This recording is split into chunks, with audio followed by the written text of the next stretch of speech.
Hello everyone, मैं हूं प्रेरणा और स्वागत है आपका यूट्यूब सहेली चैनल में। फ्रेंड्स, सभी महिलाओं के प्रेगनेंसी एक्सपीरियंस सेम नहीं होते। किन्हीं महिलाओं को सही समय में गर्भधारण होता है, उनके हार्मोन्स ठीक रहते हैं और बहुत सरलता से गर्भ रुक जाता है। लेकिन कुछ महिलाओं को, जिन्हें हम हाई रिस्क प्रेगनेंसीज भी कह सकते हैं, बहुत कठिनाई से प्रेगनेंसी रहती है और उन्हें बहुत ज़्यादा केयर करनी पड़ती है। लेकिन प्रेगनेंसी के शुरुआती कुछ महीने, पहले 3 महीने, शुरू के 12 हफ्ते नाजुक होते हैं और इनमें हमें काफ़ी केयर की ज़रूरत पड़ती है। और अगर इनमें हम कुछ गलतियां करते हैं अपने रहन सहन में, तो वो प्रेगनेंसी के लिए ख़तरा हो सकता है। तो ऐसी कुछ बातें जनरली हमारी जानकारी में नहीं होती है और जानकारी के अभाव में हम उन कामों को करते रहते हैं और हम मुश्किल में पड़ जाते हैं। ऐसी ही कुछ बातें, ऐसे ही कुछ काम के बारे में आज हम जानेंगे, जिनको कि आपको इम्प्लांटेशन के समय नहीं करना चाहिए। अब इम्प्लांटेशन का समय कब आता है? फ्रेंड्स, ओव्यूलेशन के बाद महीना अगर हम 30 दिन का माने, आपका मासिक चक्र 30 दिन का माने, तो पीरियड के शुरू होने से 15 दिन पहला भाग होता है, उसके बाद का दूसरा भाग होता है जिसमें कि ओव्यूलेशन होता है। उसके बाद अगला पीरियड आने से थोड़ा पहले 7 से 10 दिन का समय इम्प्लांटेशन का होता है। इस समय कुछ चीज़ें हैं जो आपको अवॉइड करनी चाहिए।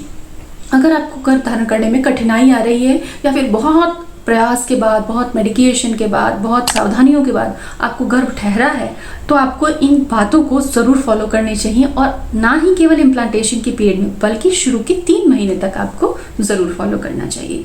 तो आइए हम जानते हैं सबसे पहली चीज़ कि आपके पैरों के तलवे और आपका पेट का निचला हिस्सा, नाभि के नीचे का हिस्सा, दोनों ही गर्म रहने चाहिए। तात्पर्य है कि आपका यूट्रस, आपका गर्भाशय ठंडा ना हो, वहां तक ठंडक नहीं पहुंचे।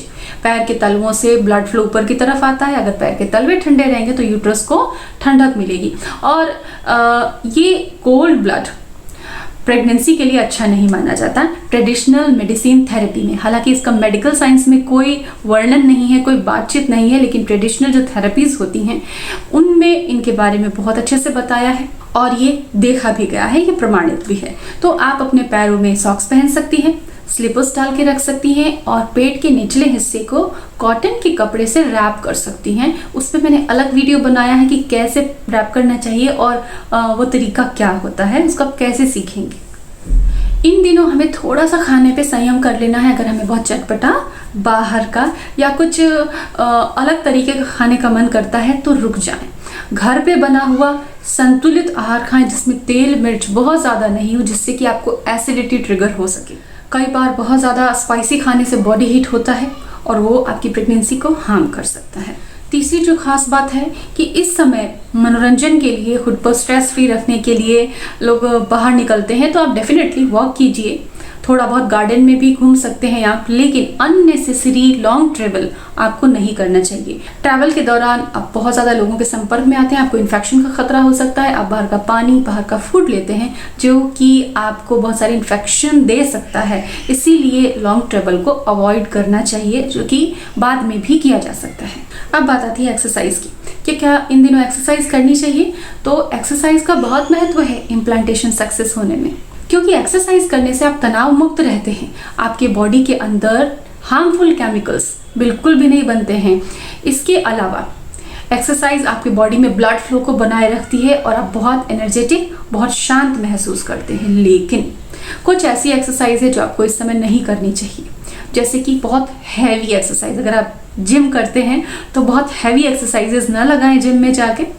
आप ब्रीदिंग एक्सरसाइजेस करें, आप बटरफ्लाई आसन कर सकते हैं, विपरीत करनी आसन कर सकते हैं, आप चाहें तो वॉक कर सकते हैं, लेकिन कोई भी हैवी एक्सरसाइज आपको नहीं करनी। इसके साथ ही घर में भी कोई भी हैवी चीज उठाने से आपको बचना है। अगर आप 1st, 2nd, 3rd फ्लोर पर रहते हैं तो दिन में एक आध बार आप चढ़ सकते हैं, लेकिन बहुत तेजी से चढ़ना या बहुत तेजी से उतरना ये आपके लिए ठीक नहीं है। अगर आपको प्रेगनेंसी कठिनाई से रुकी है, आपको इस समय शाम के बाद मोबाइल नहीं चलाना है, क्योंकि मोबाइल से रेडिएशन आते हैं और रिसर्चेस ये बताते हैं कि ये हमारी स्लीप साइकिल को डिस्टर्ब करते हैं। स्लीप साइकिल डिस्टर्ब होने से आपके बॉडी के अंदर फील गुड वाले हार्मोन्स कम बनेंगे। कम बनने से आपके हार्मोन्स प्रभावित होंगे और आपकी प्रेगनेंसी भी प्रभावित हो सकती है। आपके पोषण का स्तर अच्छा रखें, काफ़ी अच्छे से फल सब्जियां खाएं और इन चीज़ों का ध्यान रखें। डेफिनेटली आप अगर गर्भधारण की तैयारी कर रही हैं और एग फर्टिलाइज हुआ है तो आपको पीरियड मिस होने के बाद आप टेस्ट करें, आपको पॉजिटिव रिजल्ट्स ही मिलेंगे। उम्मीद करती हूँ कि ये जानकारी आप लोगों के लिए बहुत ही उपयोगी होगी और आप अपने विचार हमें कमेंट में लिख के ज़रूर बताएं।